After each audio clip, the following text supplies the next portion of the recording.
రక్షకుడైన యేసయ్య అతి శ్రేష్టమైనటువంటి నామంలో వేల్పూర్ గ్రామస్తులైనటువంటి మీ అందరికీ కూడా శుభాలు తెలియజేస్తూ ఉన్నాం. ఇవి దేవుని మాటలు.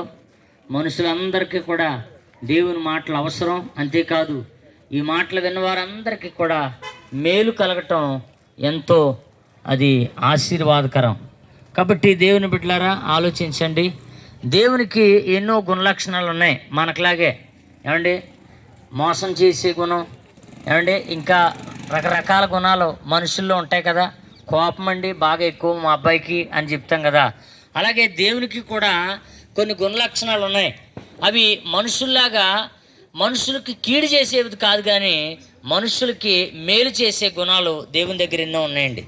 అందులో ఒక గుణం ఏంటంటే ఆదుకునే దేవుడు అండి. దేవుడు ఆపదల్లో ఉన్నవారికైనా కష్టాల్లో ఉన్నవారికైనా ఆయా రకాలైనటువంటి పరిస్థితులు ఎదుర్కొంటున్న వారికైనా కూడా ఈ దేవుడు ఆదుకునేటువంటి దేవుడు అండి.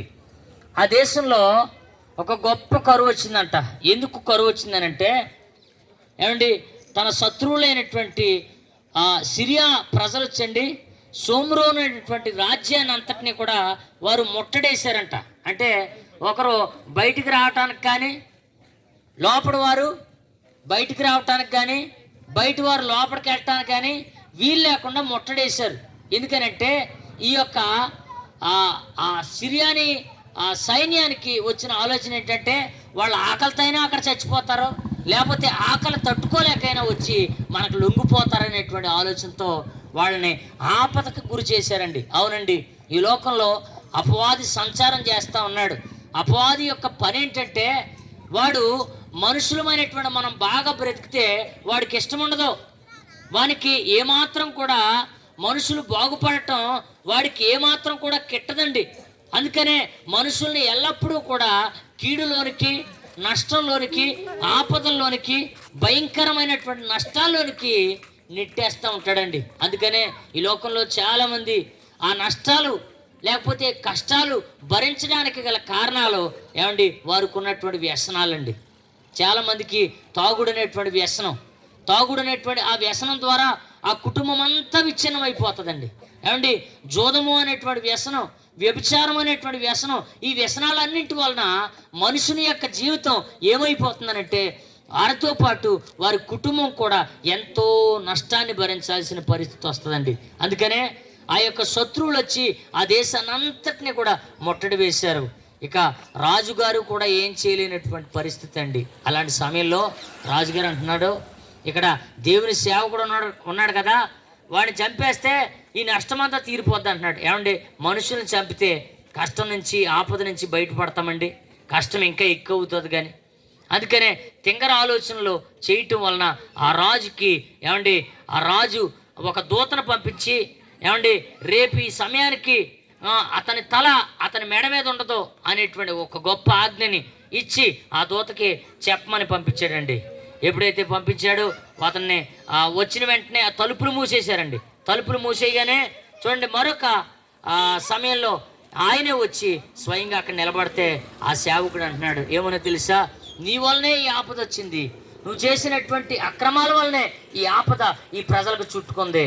అయితే రేపు దేవుడు తలుచుకుంటాడు. రేపు ఈ సమయానికి ఏమవుతుందో తెలుసా, ఈ సోమ్రోను పట్టణం అంతా కూడా, ఏమండి, ఏ విధమైనటువంటి కొరువు ఉండదు.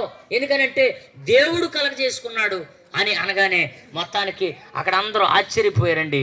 అయితే అక్కడ ఉన్నటువంటి ఒక మంత్రి అంటున్నాడు, రేపు ఈ సమయానికి కరువు పోతుందా, ఎవరు అమ్మబడతాయా, మానిక ఏమండి, ఇంకేంటి గోధుమలు అమ్మబడతాయి, ఇంకా ఏ ఉన్నాయి కదా, మొత్తానికి అవన్నీ అమ్మబడతాయా అని ఆ సేవకుడు ఏమండి ఏమంటున్నాడంటే ఎటకారం చేస్తున్నాడు దేవుని మాటలు. అయితే దేవుని యొక్క సేవకుడు అన్నాడు, ఇది నువ్వు చూస్తావు కానీ ఏమాత్రం దాన్ని అనుభవించవు అని అన్నాడండి.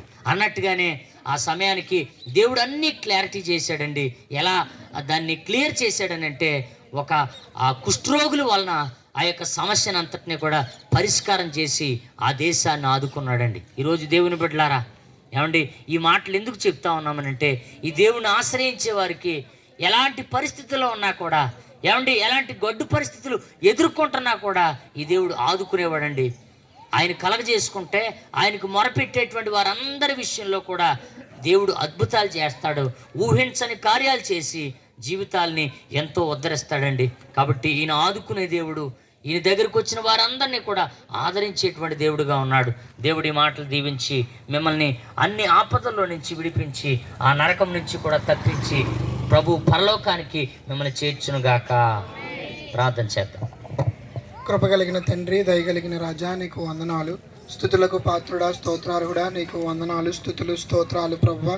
అయ్యా ఇదిగో తండ్రి నాయన, ఎంతమంది అయితే విన్నారు ఈ మాటలు వారందరినీ దీవించండి ప్రభువా.